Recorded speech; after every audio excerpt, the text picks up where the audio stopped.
Forgive me. Already. How about we get started, yeah?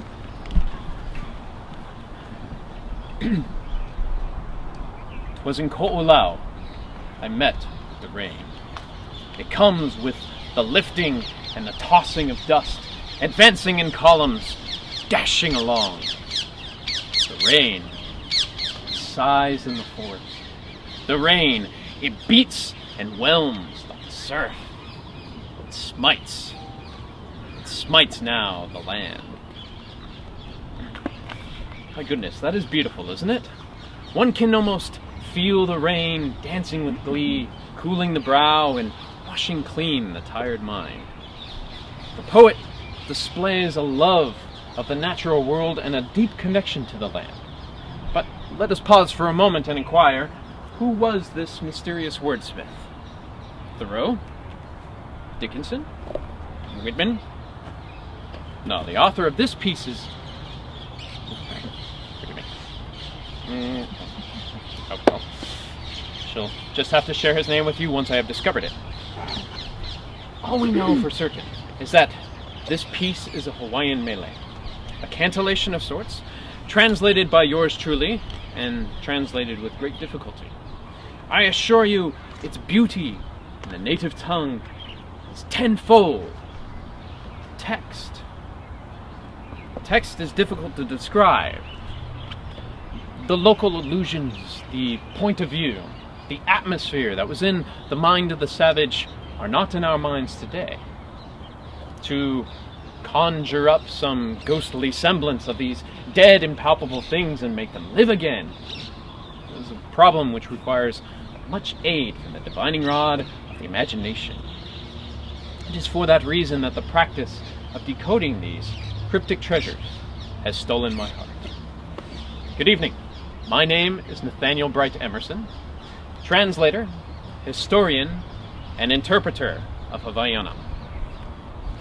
My family's history in these islands began in the year 1831, when my father, the Reverend John Emerson, and my mother, Ursula Sophia Newell, arrived from New Hampshire and settled at Wailua, charged with the routine upkeep of the mission station there.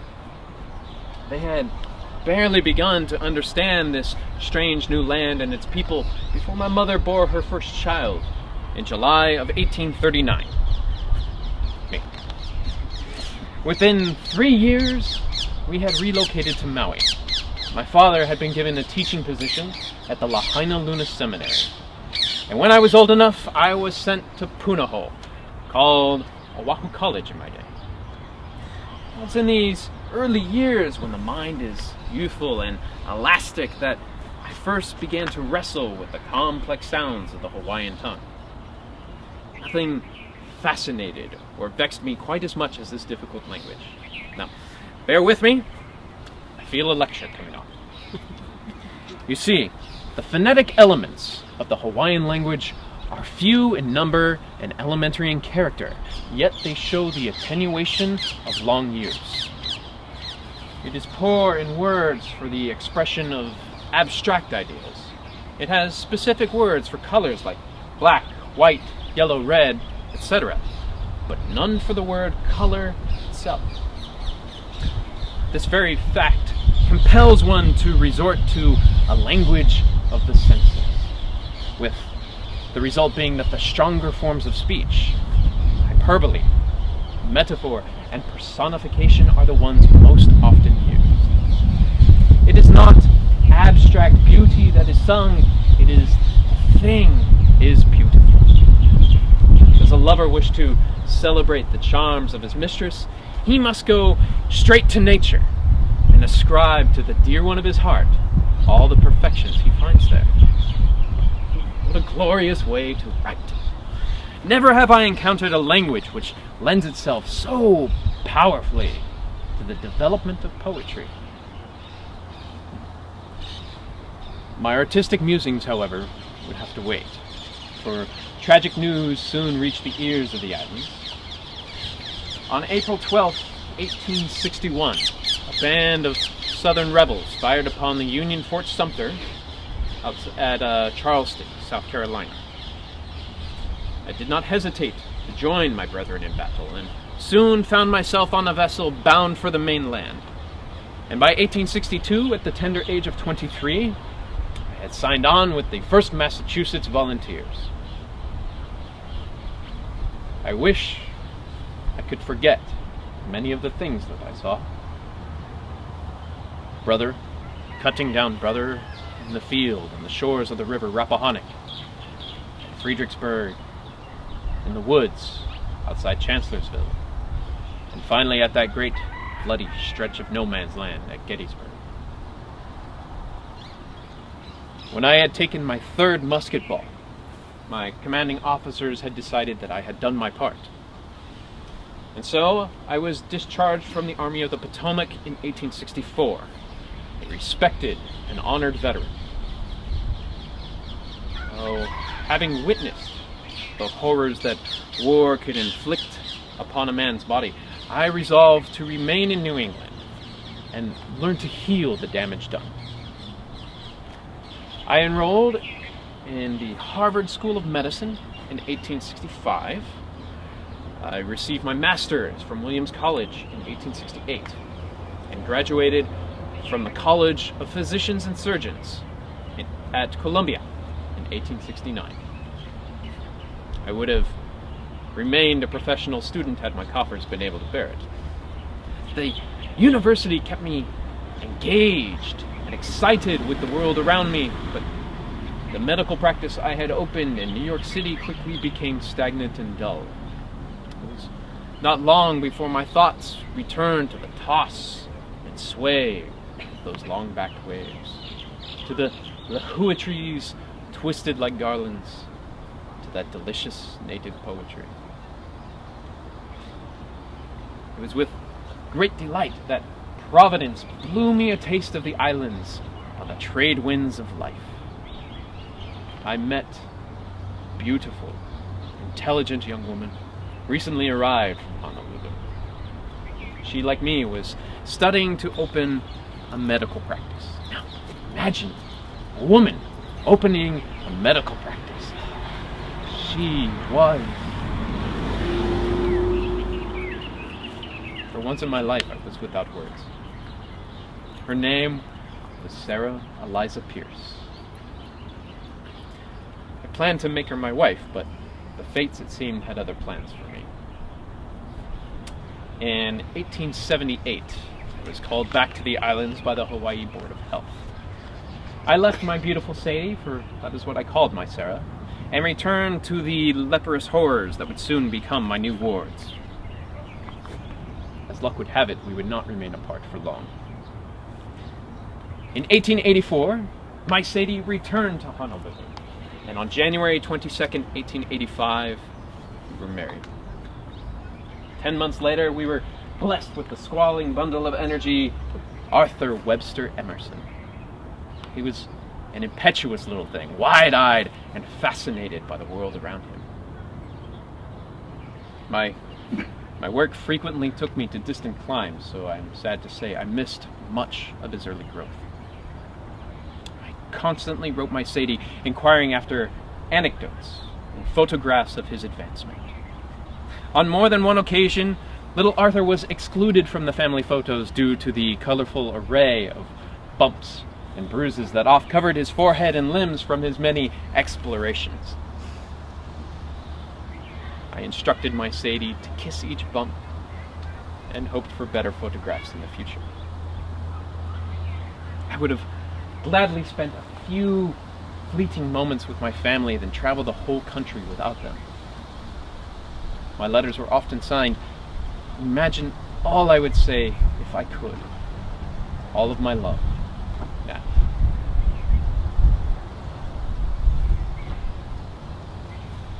Though my work consumed much of my time, I never allowed my medical obligations to eclipse my true passion, the study of the colorful language and folklore of these wonderful islands.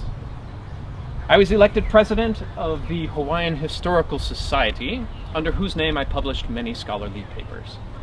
I had the honor of translating several of the great works by the late David Malo in collaboration with the Bishop Museum. Now, Malo's writings contain personal recollections of one who was born and grew to manhood under the ancient kapu system. The notoriety I gained from these translations allowed me to concentrate on my own writings. In 1909, I published Unwritten Literature of Hawaii, a synthesis of song and story from many sources. It was a beautiful epic which spanned years of Hawaiian advancement. It explored everything from tales of the many native gods to styles of the hula. Now, the language of the Mele and the hula, which was once familiar speech, are now extremely antiquated. Alas, today, even under the lead of a competent guide, the task of digging out the meaning of an old Hawaiian mele is no light undertaking. The kahu of a king's bones are hardly more secretive of their charge than these poetical kahu. But if one were to expend the effort, one would unearth a whole train of feelings and sentiments that have their entrances and exits rooted in the halau, the ancient hula school. In the mele that once floated through their halls, one could find an open book, quick with the warm blood of the people. The hula stood for them in place of lecture hall, opera, theater, and library. Now, true, it is unfortunate in its mode and manner of introduction to us moderns. The institution has wandered so far and fallen so low that we have come to associate it only with the basest of human desires, when in fact the hula, in its purest form, was intended as religious service. Poetry, music, pantomime, and dance lent themselves to the refreshment of men's minds. Its view of life was idyllic, not profligate, and its fabric was spun out of the bowels of old-time mythologies. Interwoven with these ancient tales were the threads of 1,000 hues, and of many materials representing the imaginations of the poet, and even the annals of the nation's history. Under the misguided impression that tourists want gross improprieties, amusement purveyors of Honolulu have encouraged a hula, and I use that term loosely, that is largely a matter of form and sound without appeal to the intellect. The ancient Hawaiians did not perform the dance for their own amusement as does pleasure-loving society today. No, it was an accomplishment that required special education and arduous training to be guarded against profanation by strict observance of the kapu and the performing of priestly rites. For the honor and good name of the Hawaiian people, men and women of Hawaiian blood should join in denouncing these indecent exhibitions. I shall step down from my soapbox. My treatise on the hula completed, I shall turn to other topics.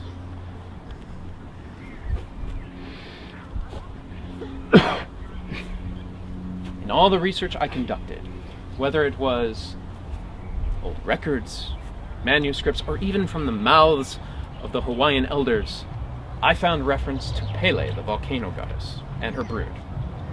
As such, I began work on Pele and Hiiaka, a tragic sort of Polynesian odyssey, which follows the quest of Hiiaka, Pele's youngest sister, to find a lover for her fiery sibling. Pele, true to her character, falls in love with a mortal, grows bitter and jealous, and eventually flings her lover Lohiau into the gaping maw of Hale Mau Mau, the pit of everlasting fire. Pele, though not reckoned to be one of the deities of the hula, was held in much reverence by its practitioners. I even unearthed a fascinating tale which attributed Pele and Hiiaka with the hula's genesis. So, according to legend, on one fine sunny day down on the shores of the Puna Sea, Pele and her sisters encountered Hopoe and Hyena, two human girls indulging in a dance. Pele was greatly pleased with the sight, turned to her sisters and said, "Come, have you a dance that you can perform in return for this entertainment?" They hung their heads and said, "We have no hula." Now, Hiiaka had remained behind to gather lehua flowers, and when she came along laden with wreaths, Pele said to her jestingly, "I have been proposing to our sisters to dance a hula. I know it's of no use to ask you as you are so small, but perhaps you have a bit of song instead." "Yes, I have song," Hiiaka answered, to the surprise of all. Then the little girl, after decorating her sisters in the wreaths, sang as follows. Puna's a dance in the breeze. The hala groves of Kea'au shaken. Hyena and Hopo'e are swaying. The thighs of the dancing nymph quiver and sway down at Nanahuki. A dance most sightly and pleasing, down by the sea, Nanahuki. Hiiaka swayed her hips and waved her arms in a way most pleasing, using her body to describe the picture she painted with her words. Pele was delighted, and from that day forth, the Hawaiian people danced the hula. Pele and Hiiaka, to me, was true labor of love. Too much love, my Sadie would say, as it was 7 long years in the making.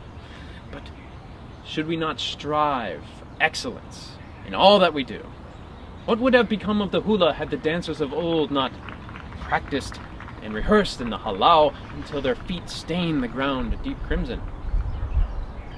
My procrastination was not born of triviality, though a misplaced comma caused me great distress, but rather a desperate need to be factual, to be accurate, and to understand just what the ancient authors had meant with their words.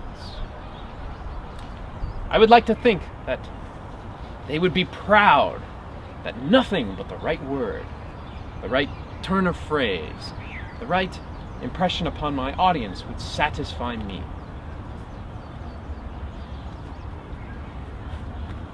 Choosing the path of the historian is no light undertaking. Ever present are the dangers of living too fully in the past and letting the present pass one by.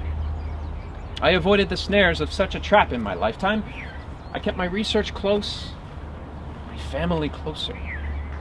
I traveled the world, fought in a war, and tended the sick. I, like the Hawaiian poets of old, struck up a close relationship with nature. I never took the beauty of these islands or their people for granted.